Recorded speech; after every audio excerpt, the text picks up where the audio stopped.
A very warm welcome to the Keynote sessions 2 and 3, chaired by Dr. Santosh Shirsagar. Dr. Santosh Shirsagar is a design educator and calligrapher from Mumbai, India. With more than 2 decades of teaching experience, he is the current dean at Sir J.J. Institute of Applied Art. In 2019, he completed his PhD on handwriting acquisition in Devanagari script from IDC IIT Bombay.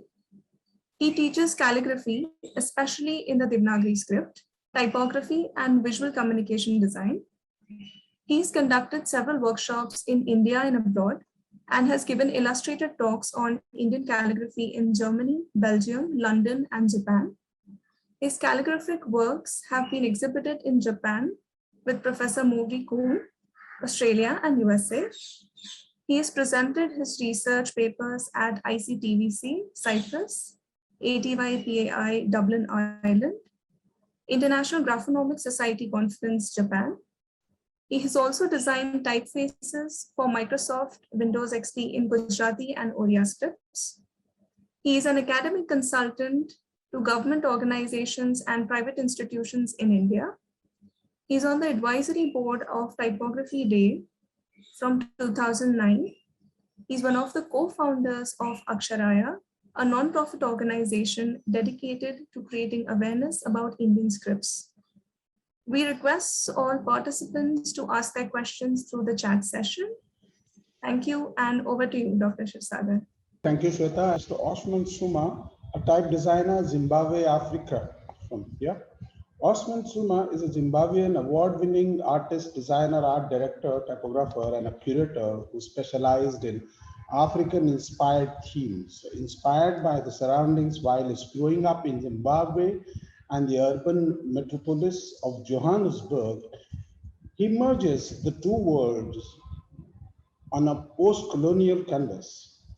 He studied graphic design at the University of Johannesburg and is the creative director of at Mamgobozi Design Factory, which is a South African-based design studio which creates works and spaces that celebrate the African identity.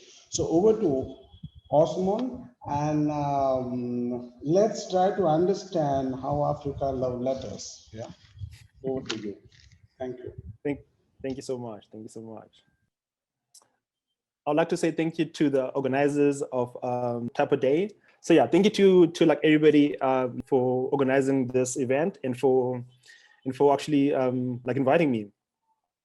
Hello, Salibonani Makadini. Salibonani is a Zulu word that says hello, and Makadini is a Shona word for saying hello.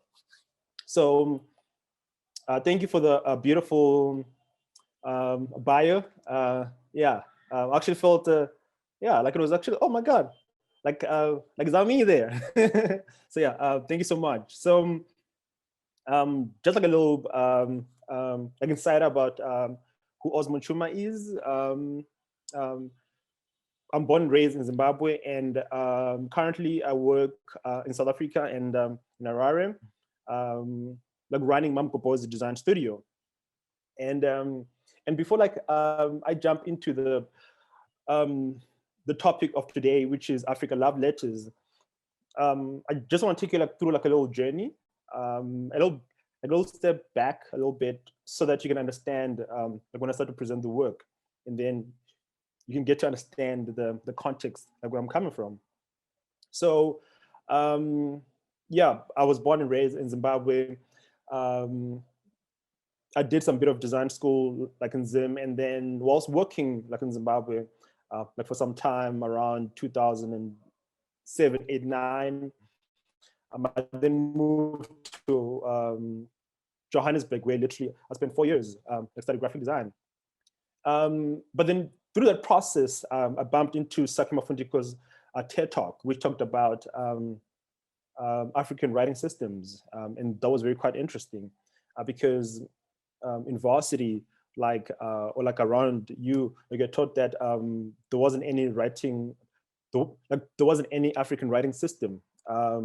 If there was, they will talk about like the Egyptian hieroglyphics. However, Sakima Fundiko like spent almost 20 years researching and then finding out that there's actually a lot of writing system that was evident and that was like many years ago. And actually some of it is still like existent today. And one of the beautiful quotes that came out of there was how African designers had to look inward, like for like inspiration. And that for me became like something quite beautiful, like this idea of as an African designer looking into Africa, like for inspiration. So Mam Kopo's Design Factory, and the funny thing is that Mam Kopo's means that auntie that loves gossip. I think we all know that aunt, like that aunt who knows every single juicy stuff about everybody. And that is where the name comes from. However, the idea was to start a greeting card company. That is how the business started.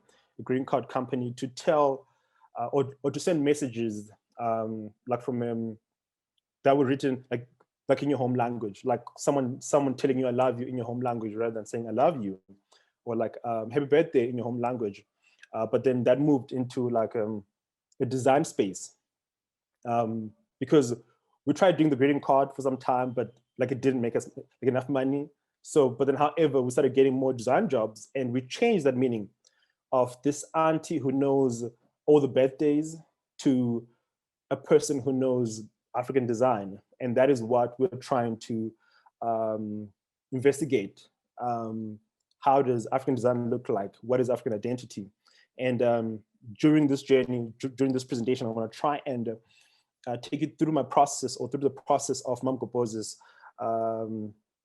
and see and then show you what we do. However, with Love Letters, it's actually a personal project, and you will see how I look at elements and then how I pull them apart and then how I bring them together. But before that project, the first project that really brought things together was this element of, I think it was 2016. I was working as an art director, and the work was kind of like starting to become boring and like quite repetitive, doing the same thing over and again, like emailers, and I started this project called, well, I didn't start it technically, but I started those 36 days of type, in which I jumped onto that. But my approach was creating letter forms that were inspired by Africa. That was literally it. Like every single element has to be inspired by Africa. And the one that you see here is bone throwing, literally inspired by African healers. This idea of throwing bones and then telling you what is wrong with that. And for centuries, African healers have been the pillar of society.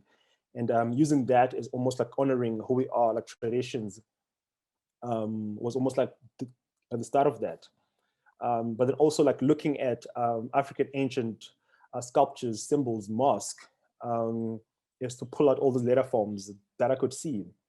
And then at the end, it was kind of beautiful because that project almost like forced me to research and to learn more about like my African countries. And literally, it was literally exploration, looking at totems, looking at mosques, looking at patterns, looking at statues, just to create these letter forms. So that was literally like the start of all this. And then from there, 2020, last year, before the Corona outbreak, around March, I started Africa Love Letters, and the basis of it was to literally celebrate African countries like independence, right? Like every single year, African countries celebrate their independence. And for me, coming from a branding background, I thought it'll be nice to use that as a way of exploring letter forms and also learning more about my African countries. And also because I'm in South Africa most of the time, there's always this issue of xenophobia, right? And it was almost like a way of saying, yes, we might be divided by all those borders, but actually we're all one, we're all united. And as much as I'm from Zimbabwe, I actually don't even know the whole of Africa. So the inspiration is almost like learning the unknown, learning the cultures, the traditions of Sudan, Tanzania, South Africa, all those countries. And then also trying to look at elements that I can borrow reference, but also whilst honoring them, because some of these elements are quite complex. And every single time I have to negotiate this idea of, has the meaning changed? Is the meaning still the same? Can I use this element, or like has the meaning like evolved to something else? So the first work that I created was Ghana turning 63 years old. And I used the Andingro symbol, Dunamin, which is a symbol that represents humility and strength, to say, like, Ghana, you've grown, you've been strong, and using those spiral printing techniques of the years to actually create the 63, but also as a way of saying this is a gift from me to you, someone who's never been to Ghana, but I looked around and I found an element to say happy independence, and from that, I think I created other countries, but then one of the hardest ones to create was the one for like my own country. And coming from Zim, every single thing that is done in Zim has got a Zimbabwe bird, and the Zimbabwe bird is that symbol that is literally on every single thing. It's on the flag. It's actually on every single governmental element. And I think that is one thing that defines Zimbabwe as Zimbabwe. But I think for me as a designer, I think this idea of being different. So I looked around Zimbabwe, and one of the elements that I pulled out was this idea of the Great Zimbabwe Ruins, right? This place, which was a place of trade in Southern African space, right? And then the Nyami god. So with the Great Zimbabwe Ruins, using the chevron patterns as inspiration, but also looking at Nyami, the Batonga god, right? Which is a snake, which is half fish, right? Which according to the Batonga people, when there was a hunger or drought, the Batonga people would pray and offer the little that they had, and the god would actually offer himself, and people would actually come and cut the body of the god, and then they'd actually go home and feed. So almost like now putting all these elements together, it's almost like saying Zimbabwe is going through this economic transition or like a situation. Maybe what we need to do is to go back and look at who we were in a way that we might not become a ruin. So then every single thing, every single element, whilst celebrating independence, almost like posing questions and almost like creating new meaning, and almost like making everybody question, what am I trying to say? I didn't use the Zim flag. I didn't use the Zim bad. I used certain elements to still say we are Zimbabwe, we are celebrating 40 years. Like, yeah, it's almost like creating logos every single time, but also at the same time, there are artworks with meanings behind them. Even looking at like statues as a way of pulling out meaning or creating something. Looking at issues of beauty, right? Like when you look at the Wadabi people of Chad, right? The use of markings is a way of beautification, simplifying that and actually celebrating that because that is who we are. Not trying to be westernized, but almost trying to go back to who we were as Africans. Like looking at when it comes to the people of Burkina Faso, right? This mask over the years has changed. Way back, this mask, the Sun Spirit mask, was used to celebrate the farming season, right? But now you can now find it like in markets. People now can buy this, like tourists can buy this, like to even take home and then actually hang it on the wall. But way back, it was like it celebrated the coming of the farming season, and using those shapes, using those symbols to celebrate the 60 years of independence for Burkina Faso. It almost like questions like, are we letting go of the past? Are we now becoming more modern? Is there room for us to go back? How can we change? Or are we changing at all? Is it for the good or for the worse? When you're looking at Rwanda, like Rwandan baskets are quite known for their like those designs, those black designs that are very quite geometric, right? Using those designs is almost like inspiration to create these letter forms. Also like experimenting, right?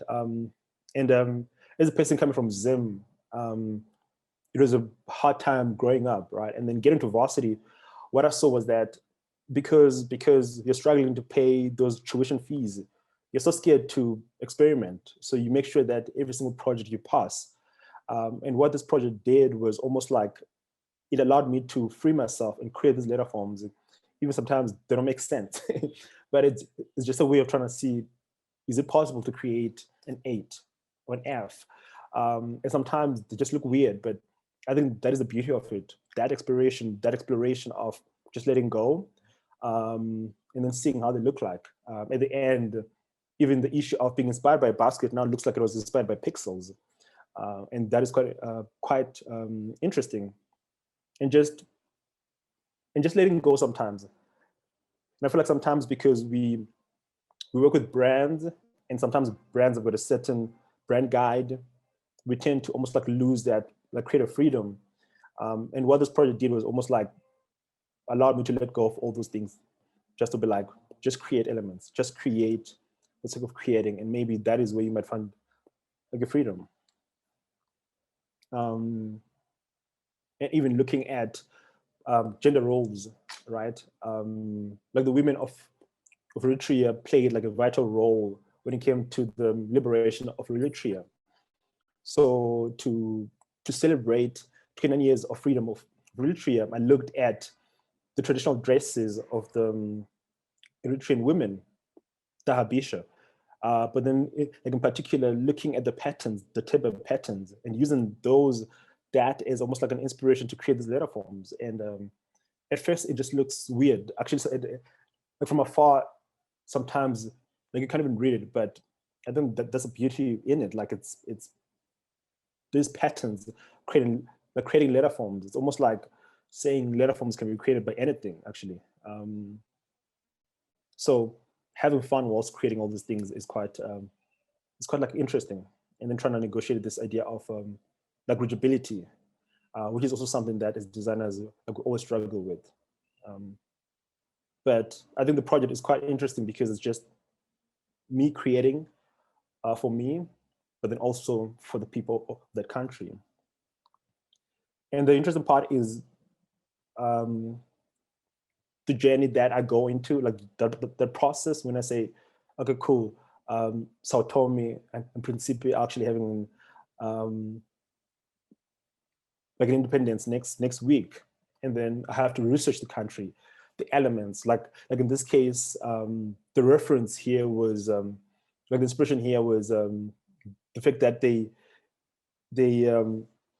like their economy is actually built on 95% export of cocoa, right? And I thought, why not use cocoa as a basis of these letter forms, right? And then try and see if it's possible to create the letter forms out of cocoa, right? Like how the pond looks like.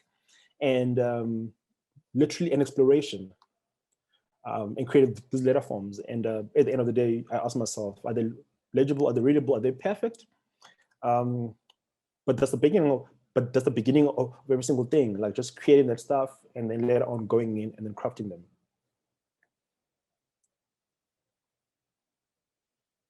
And even a simple thing as a flag, right? Using the flag as a basis to create letter forms, chopping it up into little pieces to create all these letter forms. Having fun at the same time. Like for example, when you look at masks, like Africans have got masks that vary, like in literally like in their designs. And when it comes to the Dan people of Liberia, they're very quite known for their sharp noses and they're quite their angular cheeks, right? And then using that as a grid, and just having fun and then creating these letter forms that to celebrate 173 years of independence. And as you can see, this exploration of removing and adding elements, but it's just freedom to create. And I feel like sometimes that is what we lack, because we're now so rigid into certain ways that how we think. And what this project did was almost like open that door, like to say, cool, like remove all the shackles, just have fun, like see what you can create out of that. Yeah, it's quite beautiful. Like tapping into the issue of ancestors. Africans have always had a close link with their ancestors. And when you look at the Bakota people of Gabon in particular, they create these figures. That they place like in their homes to protect them. And using those figures as almost like a silhouette or like a framework to create the 60 years of independence. It's quite something. And the question is, what am I saying? Do we need to give honor to our ancestors? Possibly, because last year was 60 years, right? What about this year? And many people have paused, many people have sacrificed their lives for the liberation of Africa. And maybe that's what I'm saying or not. So it's always like giving out all those hints, questioning, but also trying to let it almost like leaving the question there and letting someone like finish it like for themselves. But for me, it's almost like a way of like researching the unknown, learning more about that country, and learning also for myself. As I said, like the writing systems, like in Africa, have always been there. And one of those writing systems is the Lusuna from Angola. And this one is how can I say it? It was created in a way to almost like record stories or games or proverbs. And this one in particular was is actually the creation of man by the chocolate people. And it's kind of beautiful because it's all done in one line work, right? The whole story is being told, and it's kind of beautiful. And using that to say, I'm going to use that reference to reference or to create this symbol for 45 years of independence of Angola, and almost like it's almost like trying to say, sometimes we really don't need to create these logos with Greek leaves. Like it's always like everywhere that you look when they say we're celebrating like independence across Africa, and sometimes they always show these leaves, which in most cases reference the Greek. As African designers, I think there's so much things around us that we can use to show our people or to give honor to our people or the people who just passed or the current people. And we're always looking outward. And there's so much stuff inside Africa that we can look at or reference. And this is one of those elements. When it came to designing the 60th independence for Nigeria, I touched on repatriation of art. Particularly, when you look at this work, that mosque is the Queen Mother pendant, which was stolen 124 years ago by the British soldiers in Nigeria, and currently it sits. I think currently it sits in the Met Museum, if I'm not correct, if I'm not wrong. And the thing here is to say, we're celebrating 60 years of independence, and I'm going to reference an object that hasn't been in Africa for the past 124 years. But then also doing that, I'm going to remove the eyes and the mouth, almost like removing the face itself. almost like ripping away the identity. On top of that, I'm going to use an alter task, not one, not both of them, but just one to create the 6. And alter tasks always work in pairs. That is how you create an alter, like the idea of balance left and right, like to create this centered element. But in this case, it's like the identity isn't there, and the alter isn't a full alter if one is missing. And to use those elements to create this identity of Nigeria, it's almost like questioning this idea of, are we really who we are if all those elements that define us aren't in our countries? Are we who we are if all those things can be brought back, even though we say that we are now free from colonial rule? Or is it just a second stage of that? Are they ever going to be brought back? And also, how does that spirit leave? So it's almost like questioning all those elements that are there that define who we are. And again, Africa right now, like, it's a very still young continent, because we're still negotiating all these issues of post-colonialism and decolonization. And we're still trying to fight for all those objects or like relics to be brought back. So when this project started,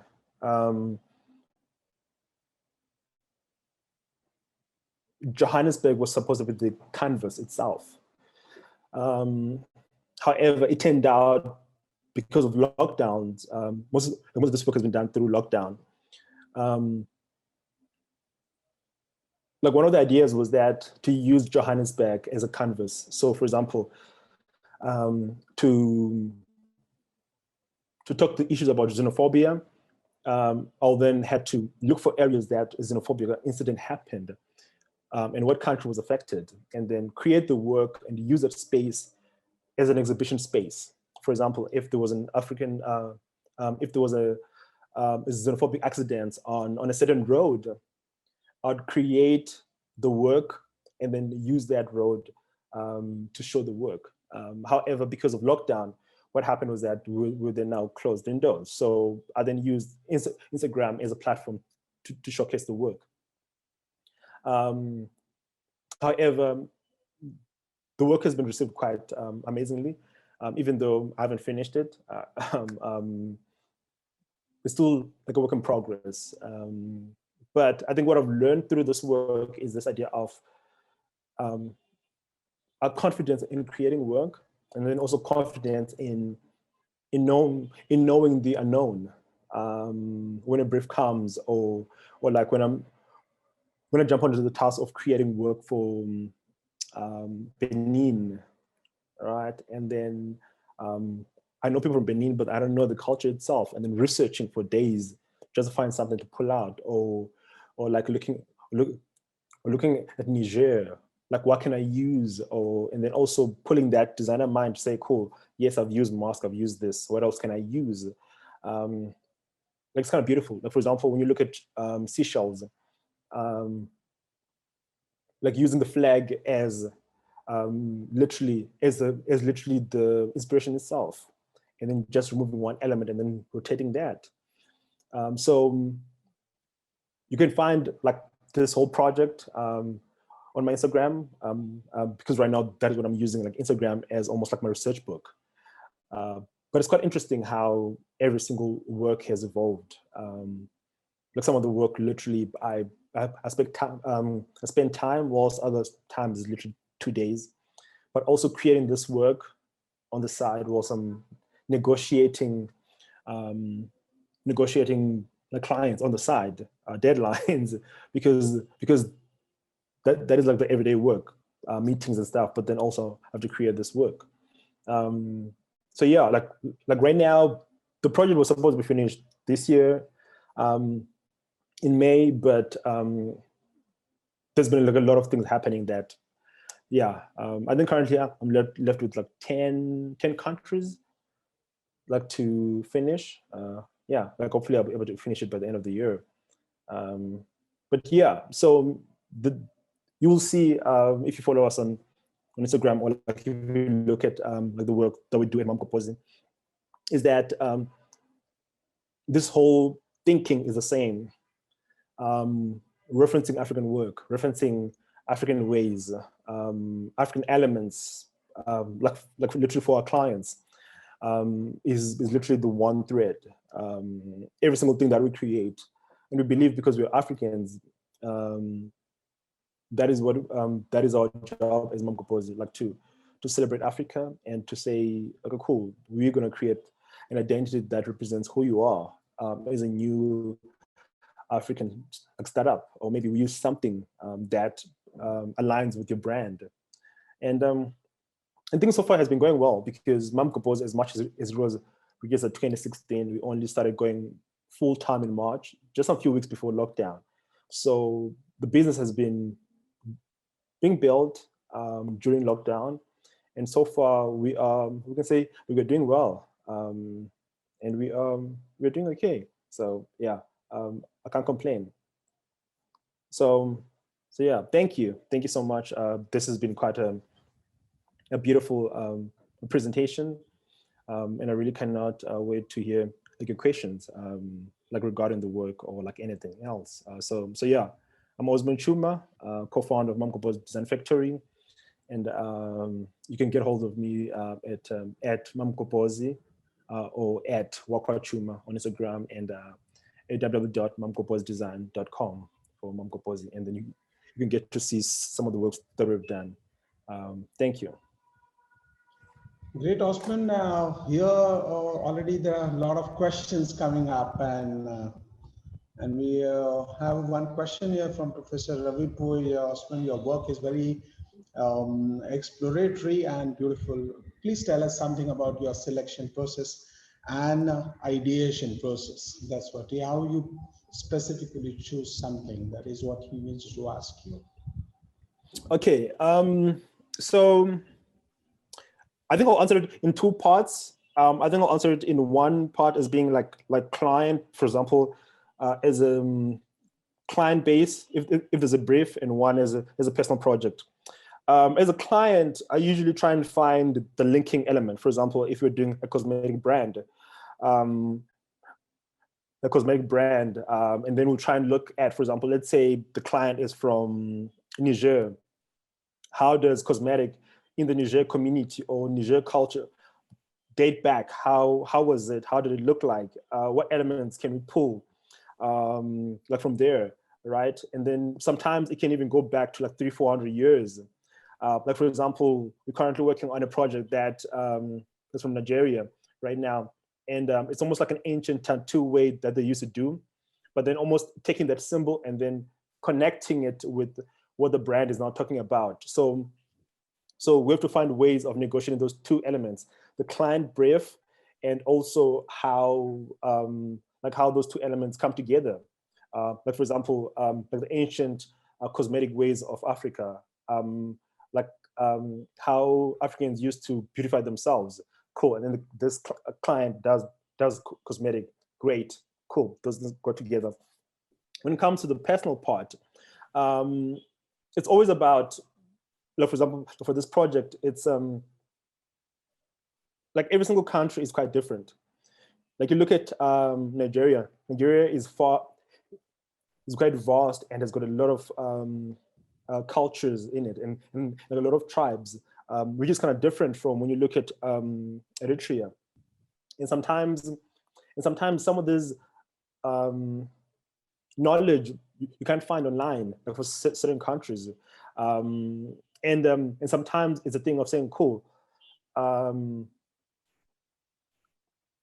information that I found, how can I use it? And sometimes some of those things are as easy as, I see an S there. I see an S there. Or sometimes it's an element of literally saying, okay, cool, I've got 5 elements here. I've got the shield of the Igbo. I've got the mask of the Dam people. I've got the spear of the Makonde people. Which one has got more cultural relevance. And sometimes it is the story that goes behind the object that is like quite powerful, that makes that element pop up. And I'll be like, cool, let me go for that element, like for the personal project. Yeah. Great, Osman. We are receiving a lot of comments. Great work, amazing, just loved it, and many comments. I think Professor Ravi Koya, Dr. Ajanta wants to ask something to you. Yeah, over to Ajanta. So thanks, Santosh. First of all, Osmond Tshuma sounds like a rock star.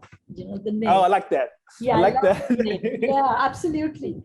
And I'm a big fan. I'm a big fan of anything that's African. I have tons of questions, and I know this is not the right forum, but I just want to share with you a couple of things. One is that of late during lockdown, we discovered Shona Jabate from Gambia, who plays this amazing instrument and who's taken her word around the world through her music. She plays this rare instrument. I think she and her father were the only ones left playing that. And then, of course, there's Yusuf and Duar from Mali, and your word from Africa comes out through these rock stars. And we don't have, and we don't have any parallel from India. I mean, okay, so India has IT, but that is so boring compared to what you have, Osman, let me tell you, okay, your images, etc. So the observation that I wanted to make here, and you would be aware that we've started this initiative on UNESCO's declaration of global decade of indigenous languages for 2022 to 2032.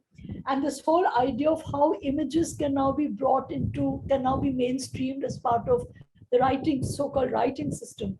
You know, the hegemony of the script, basically addressing that. And I noticed that the 28 images that you worked on, 28 countries so far, I can say you have another 10 left. I realized that you've actually transformed images to become letterforms, where in the so-called mainstream, it is letterforms that end up becoming images as part of typography, posters, etc., right?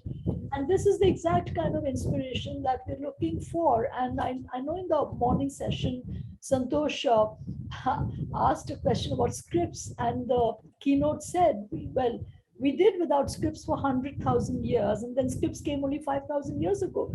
So the hegemony of the script needs to be broken somewhere, Osman. What can you say about that? And how can, I mean, obviously you're going to help us from now onwards, but what can you say about that on this platform?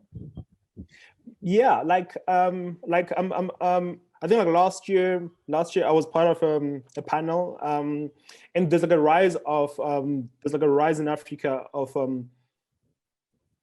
almost like bringing back like those ancient writing systems, right? Like for example, when you look at guys like Typography, right? Like a young Zimbabwe designer who's literally, what he does is literally spend his time reviving and redesigning these ancient writing systems that were actually there. So and then also trying to bring them into like being able to be accessible into like everyday design languages, right? So and I feel like that is very quite necessary, because when you look at script writing, right, like the Roman writing system, like some of it does not do justice to how African vowels are spoken, you see. So that is why we need to find a way to decolonize that writing system and go back and then try and find a way of relearning. And as much as we might not be able to, but I think our grandkids in the next 50 years must be able to be writing Shona, Ndebele, Zulu, Xhosa in a writing system that celebrates that language. Like right now, most of my work doesn't have that. However, I look like ancient writing system like inspires me. Like that is why like my last project that I did like in varsity was the colonial bastard roads, right? And that project was literally critiquing the colonialism of Southern Africa. But yeah, like we need to find a way of creating or like reviving ancient writing system, because in Africa, the reason like there literally is like a lot of that, and I'm quite happy that I know some designers who are currently working on that project right now. Excellent. Thank you, Osmond. Thank you. Thank you. Osmond, I just have one question. There's a curiosity that we are all really impressed with. Anyway, we have little bit surface understanding about Africa with the bright colors and bold and big and simplified forms, and so well and so nicely you have translated them into Roman script, and especially in numbers and also in some styles of letters. It's just beautiful. And it just say Africa, as you said very rightly. My simple question is, we only know one language. Africa has many languages. We only know Swahili, yeah? Just the name. Yes. But we don't know how many scripts you have, and are they in use, and which is the most prominently in use in Africa itself. Now, as an international thing and globalization, I agree, your efforts are great, but I'm always inquisitive understanding your African scripts and would love to see those as well. Will you please tell us a few things? Yeah. Yeah, like Africa has a lot of languages. I think more than 2,000 languages in Africa, and most languages like when it comes to like ancient writing systems like in Africa, I know like I'm not an expert in this, but like very few of them are being in use. Like for example, I don't even think people nowadays still use like the hieroglyphics, right? But then I know that in Ethiopia, like they still use like one of their ancient writing systems, right? But then when it comes to Southern Africa down here, like it is now changed because of colonialism, because everything is now Roman. You see what I mean? Like, but then there's that almost like movement, like to try and like revive our ancient writing systems, because like everybody, like every single place, like had a different way of writing. Like for example, the Bantu symbols, right? The Igbo, like everybody had their own way of writing and communicating, right? And right now, there's a movement of trying to like revive that. And there's like currently, I've forgotten the names, but there's like a lot of those writing systems that aren't being used. I know there's one designer way back in 1920s who actually designed his own writing systems, like in Malawi, and even got it to be used like in schools, right? But then also somewhere along the way, it started to disappear, right? So it's those elements of like trying to find ways of writing. Even Swahili, like Swahili is written using like the Roman alphabet, you see. So right now, there's a movement around Africans to find their own way of communicating or going back to those ancient like, writing systems. And maybe like in the next few years, we might be talking about, yeah, like other writing systems. But for now, it's still mainly dominantly like Roman, which is quite sad. Yeah. Yeah, thank you, Osman. Many questions are there, but we are running short of time. And again, congratulations on a beautiful presentation. Fantastic. I'm receiving lots of comments than the questions. That it's amazing, and people loved it, and they would like to see more and more of your works. Yeah, thank you again.